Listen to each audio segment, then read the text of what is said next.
பேசும்போது எச்சில் பட்டாலே காசு வாங்குற ஆளு நானு. அதுல என் கூட படுத்துட்டு போனா நான் சும்மா விட்டுவேனா? காசை குடுறா. ஓஹோ, என்ன இன்ஸ்பெக்டர் ஐயா, இன்னைக்காவது மனசு மாறிடுச்சா? சேத்துல நீந்தறது எருமைங்கதான், மனுஷங்க இல்ல. புடவை ஜருகைய பார்த்ததும் தடவர நிறைய ஆம்பளைங்களை நான் பாத்துட்டேன். ஆனா உங்களை மட்டும் என் பக்கம் எடுக்க முடியல. அழகுங்கிற இனிப்ப கடவுள் முன்னாடி வச்சா பிரசாதம் ஆகாது. அதையே மார்க்கெட்ல வச்சா ஈக்கள் மொய்க்கும். சந்தையில ஸ்வீட் சாப்பிடுற பழக்கம் எனக்கு இல்ல. என் உடம்ப தொட்டவங்க நிறைய பேர் இருக்காங்க. ஆனா என் மனச தொட்டது நீங்க ஒருத்தர் தான். என்னைக்காவது ஒரு நாள் உங்களுக்கு உதவி செய்ய முடிஞ்சதுன்னா நான் பிறந்ததுக்கு அர்த்தம் இருக்குன்னு நினைச்சுக்கிறேன்.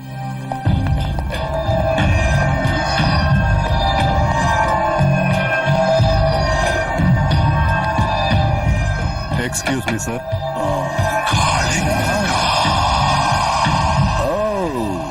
இன்ஸ்பெக்டர், என்ன அங்கே நின்னுட்டீங்க? ஆடாடா, நீங்க எல்லாம் இங்க இருந்தீங்கன்னா சாரு பேச மாட்டாரு. போங்க போங்க போங்க. என்ன சீனியர் ஆபீசர் முன்னாடி சல்யூட் அடிக்க மறந்துட்டீங்களா? நான் சல்யூட் அடிக்கிறது யூனிஃபார்ம்ல இருக்கிறவங்களுக்கு தான். இப்போ உங்க உடம்பு மேல யூனிஃபார்மும் இல்ல, நீங்க இப்ப பண்ணிக்கிட்டு இருக்கிற வேலைக்கு சல்யூட் அடிக்கணுங்கிற அவசியம் இல்ல. கொழுப்பு ஜாஸ்தி ஆச்சுன்னா தண்ணி இல்லாத இடத்துல குழி தோண்ட வேண்டி இருக்கும். என்ன புரிஞ்சுதா? இஷ்டம் இல்லாம இந்த இடத்துக்கு வரதை விட கஷ்டமான அந்த இடம் எவ்வளவு மேல். உனக்கு டிபார்ட்மெண்ட் சப்போர்ட் இருக்குன்னு ரொம்ப ஆடிக்கிட்டு இருக்க. சப்போர்ட்ட நான் உருவாக்கல, சம்பாதிச்சிருக்க. நாகப்பனை கோர்ட்ல ப்ரொடியூஸ் பண்ணணும். அதுக்கு இந்த ஃபைல்ல உங்க சிக்னேச்சர் வாங்கிட்டு போலான்னு வந்தேன்.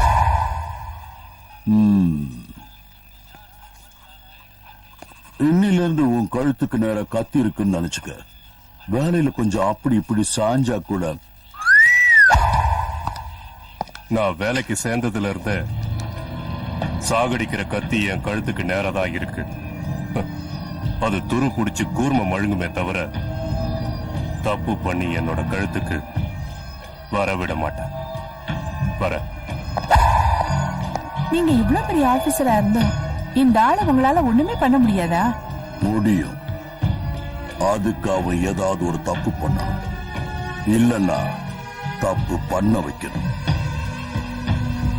நான் காளிங்க, மூச்சு விட்டா விஷம், சுருட்னா சாவாழி.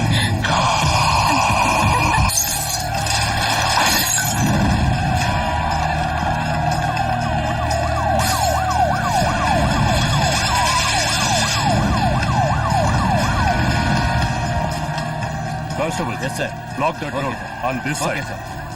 804. இங்க வா என் கூட. பாப்பா, உன் வீடு எங்கம்மா? அண்ணா நகர். ஓ, வா நான் டிராப் பண்றேன்.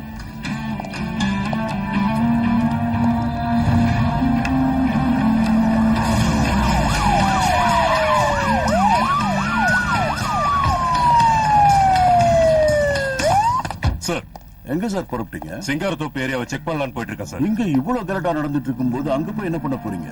அங்க நான் போய் பாத்துக்கிறேன், நீங்க இங்கே இருங்க. Okay sir. Sir, if you don't mind, ஒரு சின்ன பொண்ணு என் வண்டியில இருக்கா. பாவம் இந்த கலாட்டால சிக்கிக்கிட்டா. அவளை அண்ணா நகர்ல டிராப் பண்ணிடுங்க சார். சாரி, அனுப்புங்க. Thank you sir. வாமா, வா.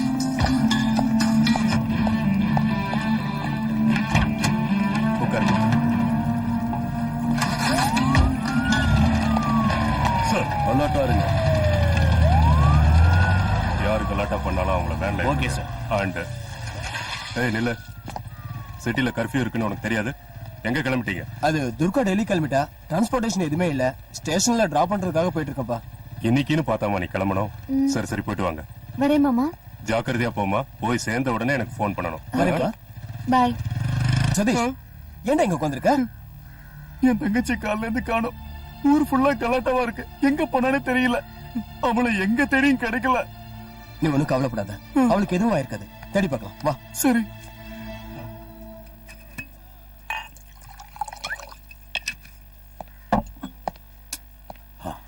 வாங்க இன்ஸ்பெக்டர் வாங்க. பாவம், காலையில இருந்து கலாட்டாவனால டயர்டா இருப்பீங்க. ஒரு பெக் அடிக்கிறீங்களா? எனக்கு வேர்வை சிந்தி தான் பழக்கம். உட்காந்து சாப்பிடுற பழக்கத்தை எங்க அப்பா எனக்கு சொல்லி கொடுக்கல. அதனால இது எதுவும் எனக்கு தேவையில்லை. மத்தியானம் 3 மணில இருந்து சிட்டி கண்ட்ரோல்ல இருக்கு. கர்ஃபியூ ரிலாக்ஸ் பண்ணிடலாம். அத உங்ககிட்ட சொல்றதுக்காக தான் வந்தேன். சபாஷ், உங்க கடமை உணர்ச்சிய என் ஸ்டூடெண்ட்ஸுக்கு ட்ரைனிங்ல சொல்லி கொடுப்பேன். ஆனா வேலைக்கு நடுவுல கொஞ்சம் என்ஜாயும் பண்ணணும். பொறுப்புள்ள அதிகாரிங்க வேர்வை சிந்தி தான் உழைப்பாங்க. ஆனா ஏனோ தானோன்னு வாழ்க்கை நடத்துறவங்க ஜாலிங்கிற பேர்ல குடிச்சு மூளைய மழுங்கடிச்சுக்கிறாங்க. நீ தப்பா புரிஞ்சுக்கிட்ட சத்யராஜ். குடிச்சா போதை வரும். போதையில இந்த உலகம் ரொம்ப அழகா தெரியும். ஜனங்களுக்கு புத்தி சொல்றதை விட்டுட்டு வாழ்க்கையை அனுபவிக்க கத்துக்க. ஒழுங்கா வேலை செஞ்சா கவர்மெண்ட்ல சம்பளம் கிடைக்கும். கூடவே உடம்புல இருக்கிற கொழுப்பும் கரையும். இந்த மாதிரி குடிச்சுக்கிட்டே இருந்தா கொழுப்போட அளவு ஏறது தெரியாம மூளை மழுங்கித்தான் போகும். என்னையா சொன்ன? இத திருப்பி வீசுறதுக்கு எனக்கு 2 நிமிஷம் போதும். ஆனா உனக்கு எனக்கு வித்தியாசம் இருக்காது.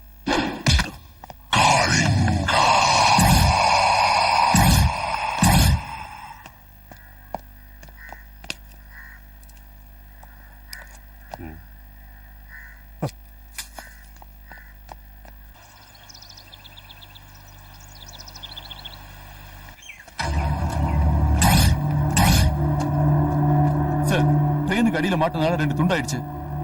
Very chat.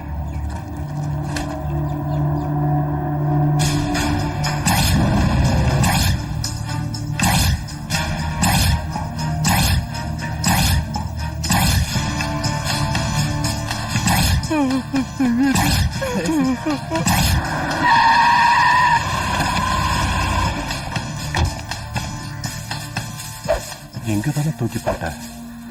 எஸ்.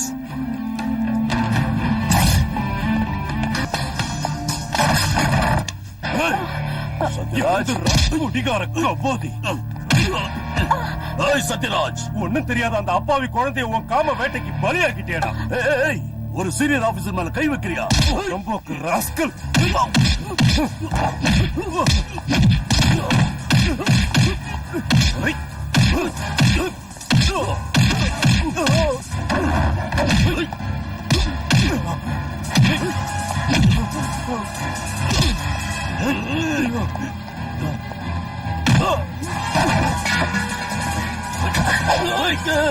தயவு செஞ்சு உன் காலை பிடிச்சு கேட்டுக்கிறேன், என்ன ஒண்ணும் பண்ணிடாத.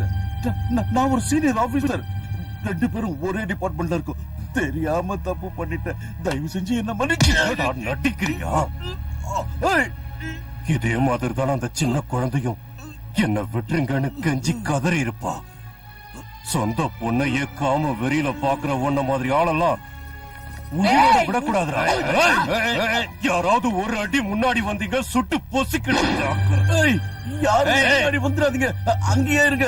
விட்டு சத்யராஜ், இது வரைக்கும் நீ யாருக்கிட்டெல்லாம் உன்னோட கௌரவத்தை காட்டிக்கிட்டு இருந்தியோ அவங்க முன்னாடி உன்னை கொண்டு போய் நிறுத்துறேன்டா. வாடா. அங்க பாருடி, நம்ம இன்ஸ்பெக்டர் கையோட எடுத்துட்டு போறான். அவன் மனசுக்கு எடுத்துட்டு போறான்.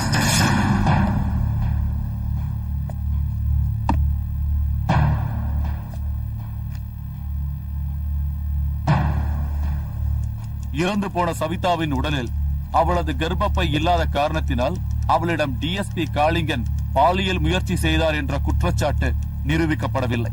தவிர சவிதாவின் கொலையை டிஎஸ்பி காளிங்கன் தான் செய்தார் என்பதற்கு ஆதாரங்களாகவோ சாட்சிகளாகவோ தடயங்களாகவோ எதுவும் இல்லை. ஆகவே டிஎஸ்பி காளிங்கனை நிரபராதி என்று கூறி இந்த நீதிமன்றம் விடுதலை செய்கிறது.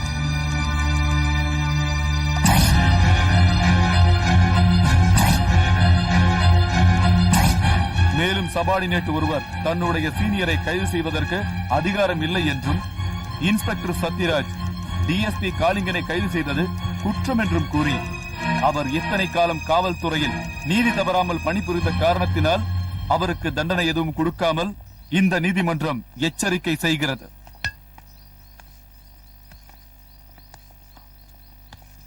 தப்பு பண்ணிட்ட சத்யராஜ், தப்பு பண்ணிட்ட. எந்த ஜனங்க முன்னாடி என்ன அற நிர்வாணமா ஊர்வலமா அழைச்சிட்டு வந்தியோ அதே ஜனங்க முன்னாடி உன்னோட யூனிஃபார்மை கழட்டுற.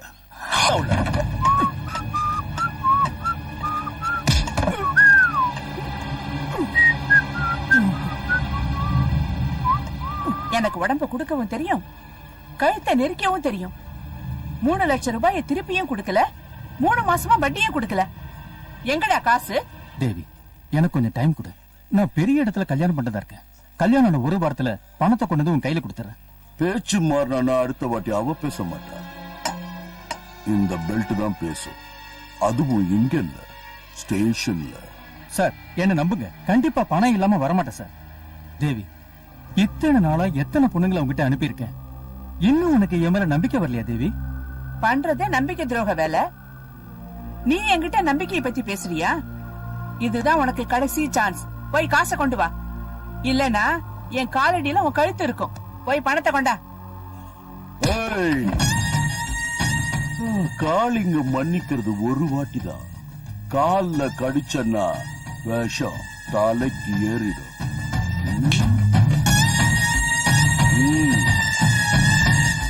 சரி, நீ வா.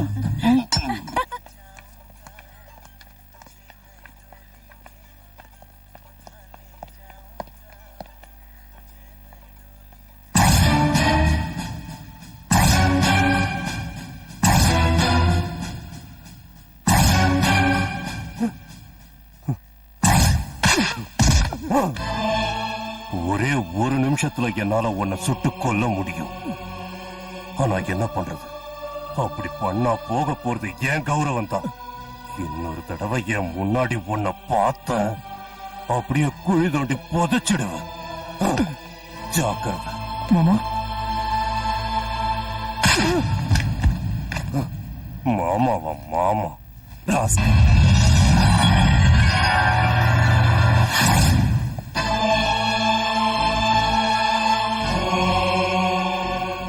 ரொம்ப தேங்க்ஸ்.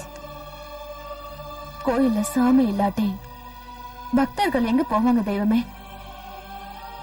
உங்க பொண்ணோட வாழ்க்கை பாழாயிடக்கூடாதுங்கிறதுக்காக தான் நான் உங்களை வர சொன்னேன். அவன் எதுக்காக உன்னடிச்சான்? நான் கல்யாணம் பண்ணிக்க இருந்து